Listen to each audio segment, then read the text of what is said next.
नमस्कार मित्रांनो, तर या आधीच्या व्हिडिओमध्ये आपण 1 ह्या डिजिटने सुरुवात होणाऱ्या नंबरचा क्यूब अतिशय सोप्या पद्धतीने कसा फाइंड करायचा ते बघितलं.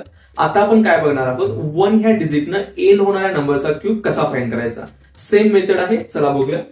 तर मी एक नंबर घेतोय 61, याचा आपल्याला क्यूब फाइंड करायचा आहे. तर पहिली गोष्ट लक्षात ठेवायची, आपल्याला 4 प्लेसेस लागणार आहेत, 1 2 3 4.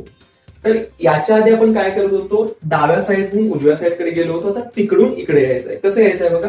पहिल्यांदा हा जो डिजिट आहे तो ऍज इट इज लिहून घ्यायचा इथं 1. त्याच्यानंतर हा डिजिट ऍज इट इज, त्याच्यानंतर याचा स्क्वेअर जो येतो 36, त्यानंतर याचा क्यूब जो येतो 216. पुढची प्रोसेस एक्झॅक्टली सिमिलर आहे पहिल्यासारखी.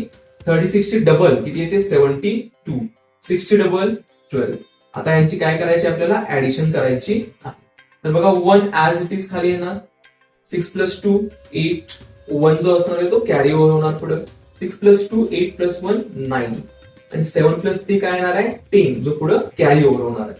त्याच्यानंतर 6 + 0 6, 1 + 1 2 and 2 ऍज इट इज.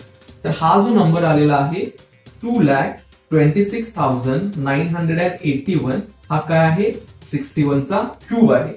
तर या पद्धतीनं आपण 1 ह्या डिजिटनं एंड होणाऱ्या कोणत्याही नंबरचा क्यूब अतिशय सोप्या पद्धतीनं 30 सेकंदाच्या आत फाइंड करू शकतो. थँक्यू.